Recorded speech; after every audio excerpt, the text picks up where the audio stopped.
Prezados irmãos e prezadas irmãs, estamos diante de mais um estudo da Escola Bíblica Dominical da Igreja Evangélica Congregacional Outro Largo do Tanque. E hoje nós vamos estudar a lição número 3, que tem como título A Oração e o Culto Público. Então, antes de nós começarmos a nossa aula, vamos dirigir a Deus em oração, pedindo a sua bênção para este momento. Grande Deus, eterno Pai Celestial, muito obrigado por mais esse dia. Obrigado pela tua graça, tua misericórdia, o teu amor, o teu perdão. Obrigado porque o Senhor tem cuidado de nós, tem nos abençoado. Por isso nós pedimos agora a tua bênção para este momento, para todos aqueles que vão assistir através das redes sociais, essa EBD online, que o Senhor possa estar abençoando, dando-nos discernimento, sabedoria e compreensão da tua palavra. Seja conosco, nos abençoa e nos guarda e livra de todo o mal. É que nós pedimos e agradecemos em nome do Senhor Jesus. Amém. Então vamos dar início. Nós temos hoje nessa lição o texto básico, que está lá em 1 Timóteo 2, versículo 1 a 15. Então vamos ler 1 Timóteo, capítulo 2, de 1 a 15. Diz o seguinte: Exorto, pois, antes de tudo, que se façam súplicas e orações, intercessões e ações de graças por todos os homens, pelos reis, por todos que exercem autoridade, para que tenhamos uma vida tranquila e sossegada, em toda piedade e honestidade. Pois isso é bom e agradável diante de Deus, nosso Salvador, ao qual deseja que todo homem se salve e venha a ter o conhecimento da verdade. Porque há um só Deus, um só mediador entre Deus e os homens, Cristo Jesus, homem, o qual se deu a si mesmo em resgate por todos para servir de testemunho do seu tempo. Para isto fui designado pregador e apóstolo, digo, a verdade não minto, mestre dos gentios e na fé e na verdade. Quero, pois, que os homens orem em todo lugar, levantando mãos santas, sem ira e sem contenta. Quero que, do mesmo modo, as mulheres se ataviem em contrastes decorosos, com modéstia e sobriedade, não com tranças ou com ouro, ou pérolas, ou vestidos dispendiosos, mas como convém às mulheres que façam profissão de servir a Deus como boas obras. A mulher aprenda em silêncio com toda submissão. Não permito que as mulheres ensinem, nem que exerça autoridade sobre o marido, mas que esteja em silêncio, porque o primeiro foi formado Adão e depois Eva. E Adão não foi enganado, mas a mulher, sendo enganada, caiu em pecado. Todavia, salvar-se-á, tanto à luz filhos, e permanecer com a sobriedade na fé, no amor e na santificação.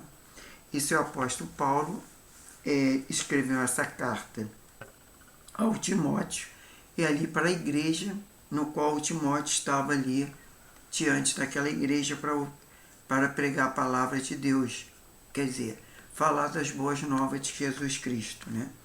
Então nós temos o versículo-chave, que é Eclesiastes 5:1, que diz: Quarta o pé, quando você entrar na casa de Deus, e chega-se-á para ouvir o melhor do que oferecer um sacrifício, de tolos, que fazem o mal sem tentar conta.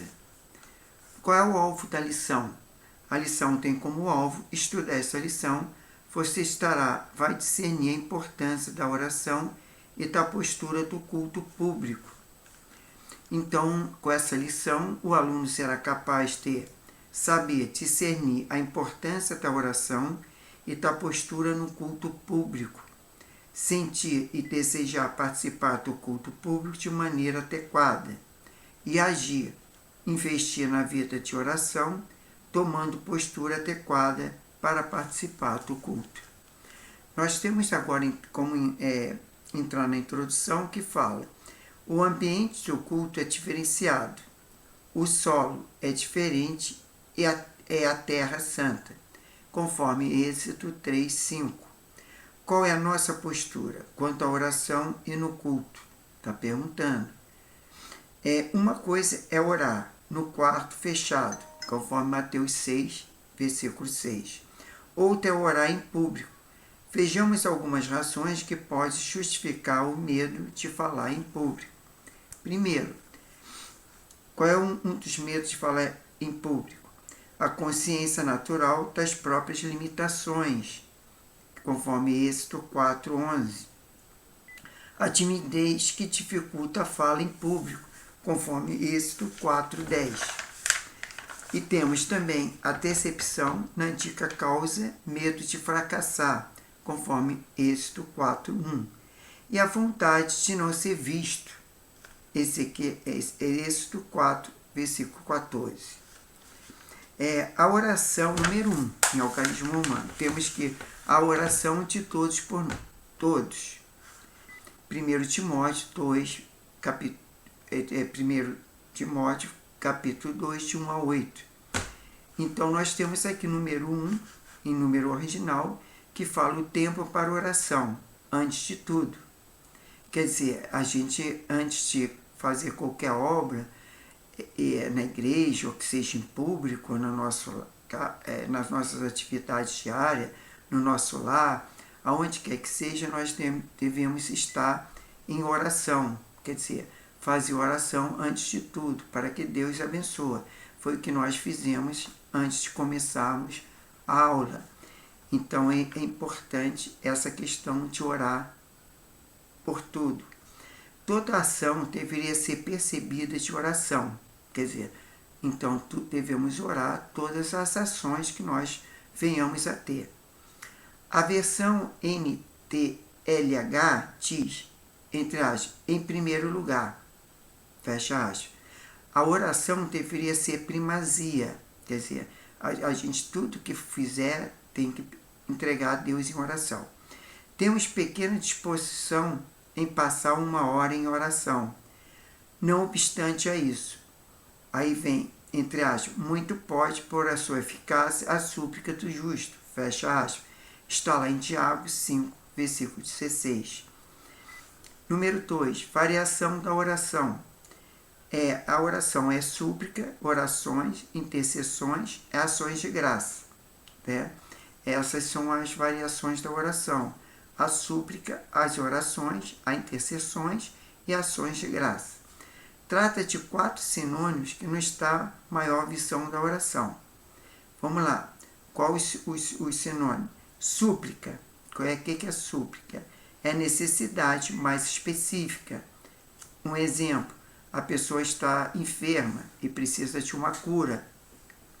Está passando por sofrimento, dores. Então, nós vamos suplicar a Deus, tá? Que não deixa de ser uma oração, né?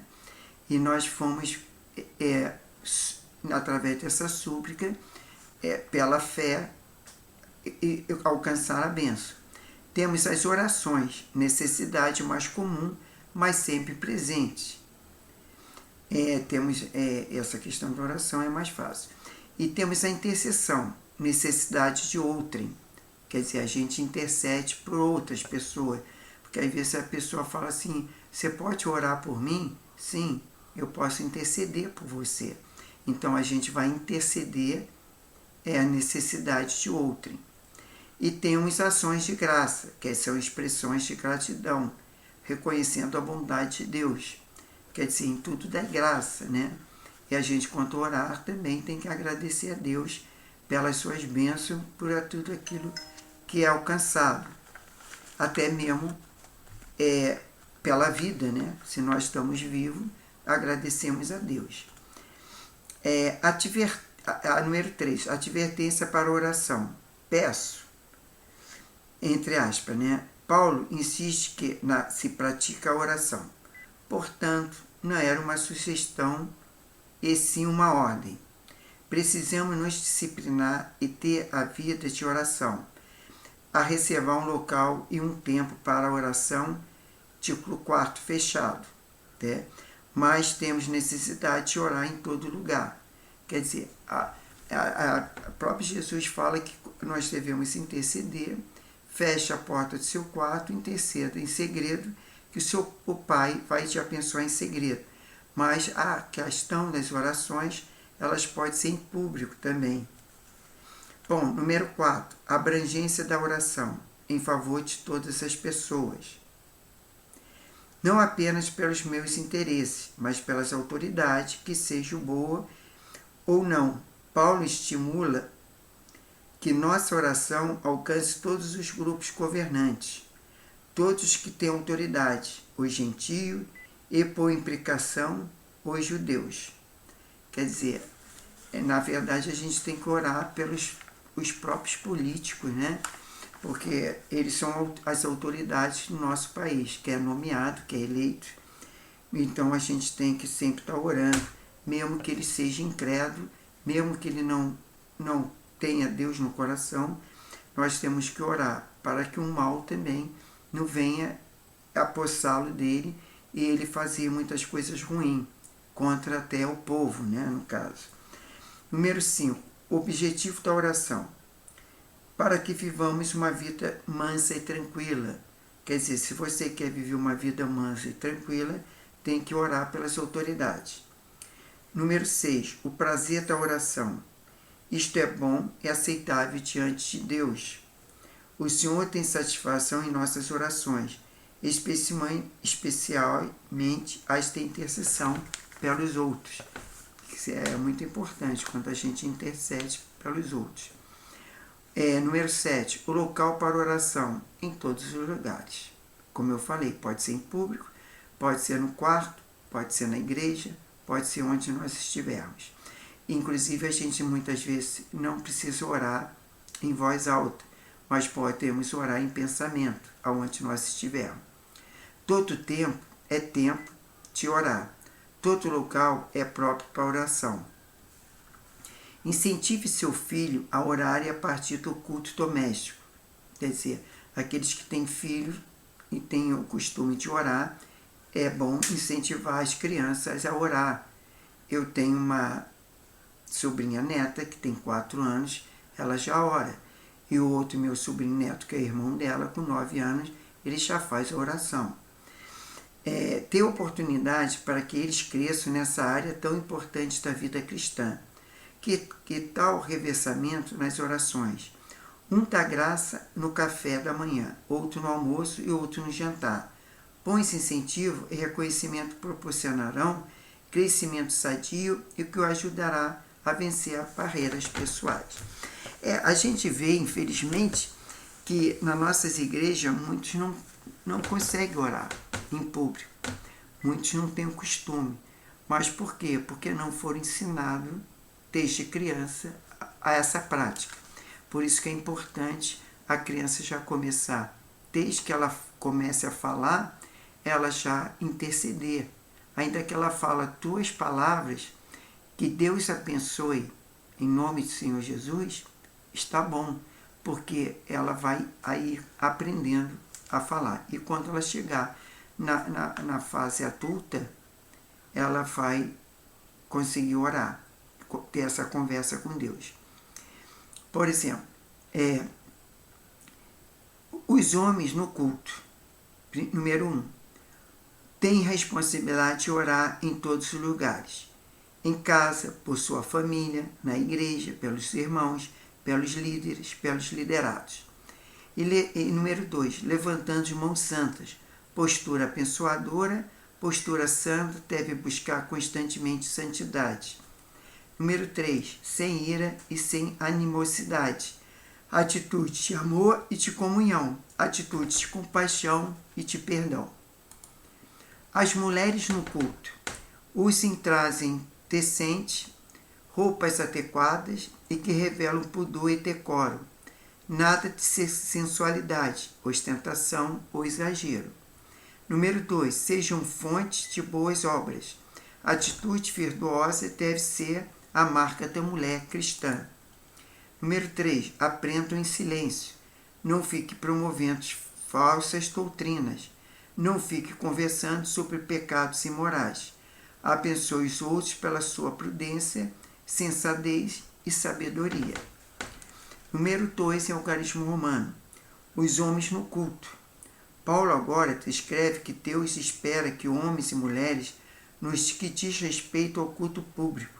Embora tudo que fazemos seja culto ao Senhor, existe um momento e um local em que nós juntamos outras pessoas para celebrar o Senhor. Neste momento, a postura de cada um de nós deve ser observada. Existem atividades nossas que são cabíveis no culto pessoal, ou outras que são restritas ao culto público. No Antigo Testamento, o culto público era muito bem detalhado. As recomendações tão claras e específicas, existindo uma postura adequada. Entre as quarto pé, quando você entrar na casa de Deus. Está lá em Eclesiastes 5, versículo 1. Não podemos esquecer a necessidade de uma roupa apropriada no que tange ao ajuntamento para cultuar. Bom, essa questão de guardar o pé, qual é o significado disso? Quer dizer, o significado é eu entrar no local de adoração, tá? Às vezes um local de adoração não é bem só a nossa igreja, mas é o nosso quarto, o nosso culto doméstico e etc. É necessário que agir com respeito, cuidado e referência. Isso assim, a gente tem que ter a referência. Por exemplo, se vai orar no culto público, ou mesmo em casa, era bom que se orasse, ou melhor, em casa, você pode orar de joelho. Muitas vezes no culto público você não tem condições de orar de joelho, até porque você vai ficar numa rua, entendeu? E às vezes você não vai, se puder, se tiver um gramado, qualquer coisa até pode. Mas se tiver uma calçada já é mais difícil, porque a pessoa normalmente não tem essa postura, que acha que até vai sujar a roupa, né? A questão, mas tendo referência, tendo respeito, né? E o cuidado, né? De orar. E aí nós temos alguns dos sinais ritualistas que fazem parte do culto público no Antigo Testamento. Não são encontrados no Novo Testamento. O que subsiste são os princípios que preservam a ordem. Neste texto, Paulo atenta para as atitudes próprias do culto público. Número 1. Quero, pois, que os homens orem em todos os lugares. Entre aspas, né? Aqui Paulo reforça a necessidade de oração por parte de que tem a responsabilidade da liderança, tanto no âmbito doméstico como eclesiástico, quer dizer, na igreja. Os líderes possuem o privilégio de serem alvo de oração do povo de Deus, conforme o próprio Paulo recomenda, em 1 Tessalonicenses 5, 25, 2 Tessalonicenses 3, versículo 1, Hebreus 13, versículo 18. E ambas têm o compromisso de orar pelos liderados conforme aqui exposto. Né? É importante. A liderança sempre tem que estar orando. Número 2. Levantando mãos santas. A postura física na oração não é uma questão tola, uma vez que em muitos lugares ela é citada, conforme Neemias 8,6, Tiago 4,8 e Lucas 24,50.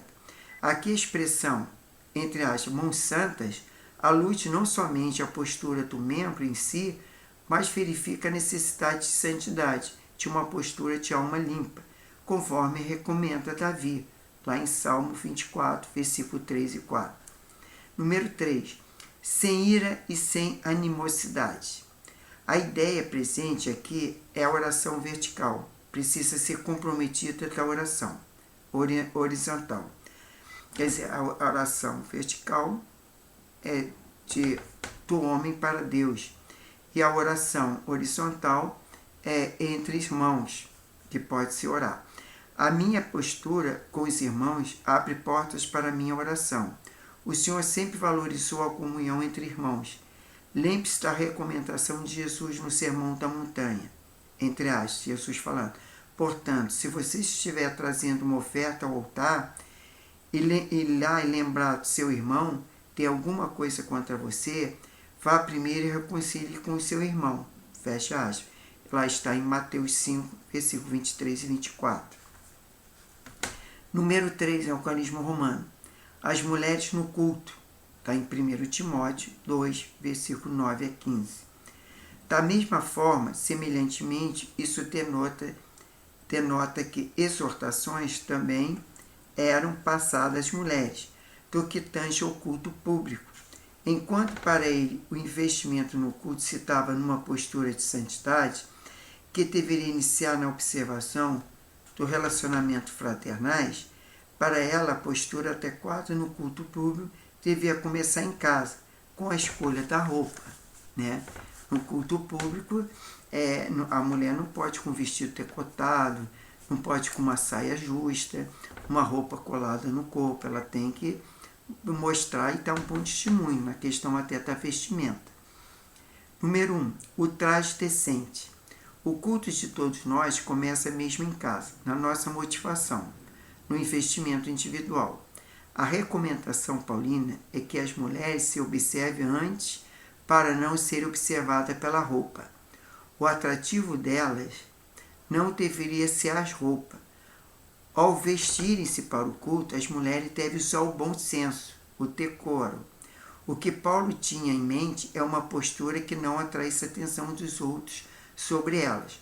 Paulo está dizendo que o verdadeiro adorno de uma mulher não deve se limitar ao vestuário. A mulher cristã sabe que seu verdadeiro adorno não é externo, embora a roupa seja a expressão de uma modéstia interna. Nada há de errado que as mulheres aderem bonitas e bem arrumadas, mas será preciso agir com a mente sadia, evitar o excesso extremo, isso é bom senso. Número 2. Boas obras. A prática de boas obras deveria ser a marca das mulheres cristãs. As pessoas olhariam tais obras e certamente glorificariam a Deus. O verdadeiro adorno da mulher virá pela realização de boas ações. Uma excelente recomendação, aliada a essa encontrada em 1 Pedro 3, versículo 3 ao 4. Quando menciona as esposas, embora Deus não se oponha à beleza externa, pois ele mesmo assim o criou e viu que era bom. Ele se agrada da beleza que está no coração. Quer dizer, não a beleza externa, né? Mas a beleza interna, que é o coração. A mulher aprende em silêncio. Isso é o número 3. Embora não tenhamos clareza sobre a razão porque Paulo escreveu essa seção, eis algumas ideias. Bom, a primeira ideia, letra A. Alguns mestres se infiltraram na igreja em Éfeso, explorando a disposição das mulheres, que ensinavam heresias como a proibição de casamento, abstinência de alimentos, conforme 1 Timóteo 4, versículo 3. Letra B. No tocante à aplicação deste ensino, existem duas escolas. Uma ensina que esse assunto é temporal e circunstancial, pois havia viúvas que entregavam os prazeres, conforme 1 Timóteo 5, versículos 5 ao 6. Em outras mulheres, carregadas de pecado, conforme 2 Timóteo 3, versículo 16. As outras escolas defendem que esse ensino tem significação para todos os tempos e épocas, visto que Paulo usa dois argumentos fortes: a ordem da criação e a entrada do pecado, ou seja, na propriedade de Adão, no ato da criação, e na propriedade de Eva, no ato da queda. O primeiro argumento paulino é que o primeiro foi formado Adão e depois Eva, ou como ele mesmo diz em Coríntios, entre aspas, porque o homem não foi feito da mulher, mas a mulher foi feita do homem. Fecha aspas. 1 Coríntios 11, versículo 8. O segundo argumento alude à queda. Entre aspas, Adão não foi iludido, mas a mulher, sendo enganada, caiu em transgressão. Fecha aspas. 1 Timóteo 2,14. Bom, Paulo atribui às mulheres uma posição diferente à dos homens no culto público, não inferior, entendendo que muitas mulheres dentro da igreja são verdadeiramente abençoadoras por suas prudência, sensatez, sabedoria, e que tais nunca se reivindicaram título ou honra para si mesmo, deixando com seu Senhor tais reconhecimento e recompensa. E o Senhor, sendo fiel como é, o fará de bom grado. Bom, aí partimos para a conclusão. A perspectiva de Deus para o culto exige fraternidade, simplicidade e santidade. No Senhor, todavia, nem a mulher é independente do homem, nem o homem independente da mulher. Conforme 1 Coríntios 11, versículo 11. Entre aspas, mas se alguém quiser discutir essa questão, saiba que nós não temos tal costume, nem a Igreja de Deus. Fecha aspas. 1 Coríntios 11, 16. Lembre-se dos sentimentos de Davi no Salmo 122, que diz, entre aspas, alegrei-me quando me disseram, fomos à casa do Senhor. Fecha aspas. E ter atenção ao conselho do autor em Hebreus. Entre aspas, não deixamos de nos congregar, como é costume de alguns. Pelo contrário, façamos admoestações, ainda mais agora que vocês veem que o dia se aproxima. Quer dizer, qual o dia que se aproxima? A volta de Cristo, conforme Hebreus 10, 25. Então, nós aí terminamos a lição 3, que na próxima semana, já no dia 13, né, que seria o próximo, não, seria dia 14, né, próximo domingo seria 14 de 9 de 2025, que seria a lição 4, que temos o título, a exigência para aqueles que inspiram a liderança. Quer dizer, aqueles que inspiram a liderança devem atentar para exigências que o apóstolo Paulo fala, que nós vamos estudar na próxima lição. Então, hoje nós terminamos a lição 3, que foi uma benção, fala sobre a questão da oração, a questão do culto público, e assim nós aprendemos o principal, que é tudo que nós fizermos, entregamos a Deus primeiro em oração. Isso é muito importante. A oração que venha como primacia todos os nossos atos e nossas ações. Tanto que é na parte eclesiástica, né? Ali para a glória de Deus, e a questão também do nosso trabalho dia a dia, do nosso estudo, tudo aquilo que fizermos, devemos orar e glorificar a Deus e agradecer a Deus e pedindo a sua bênção. Então, vamos também agradecer agora, nesse momento, pela essa oportunidade de nós estarmos, né, eu ensinando, também aprendendo, e vocês aí, através das redes sociais, tá aprendendo mais da palavra do Senhor. Deus, Pai, muito obrigado por mais esse dia, obrigado pela Tua graça, Tua misericórdia, o Teu amor, o Teu perdão. Obrigado porque o Senhor tem cuidado de nós, tem nos abençoado. Agora eu quero pedir a Tua bênção para cada família, para cada lar, que o Senhor possa estar curando, libertando, salvando, que o Senhor possa abençoar cada família, cada lar representado, todos aqueles, Senhor, que vão ouvir, Senhor, essa lição, que eu sou apenas instrumento, mas quem convence da justiça, do juízo do pecado, quem convence que é a palavra do Senhor, é o Espírito Santo. Por isso nós pedimos que o Teu Espírito Santo venha agir, venha abençoar, venha demonstrar tudo aquilo que o Senhor quer que nós aprendemos. Isso seja feito para a honra e glória do Seu santo nome. É que nós te pedimos e agradecemos, em nome do Senhor Jesus. Amém. Então, irmãos e irmãs, fiquem na paz, que Deus abençoe e até a próxima lição. Fiquem com Deus. Amém. Glória a Deus. Aleluia.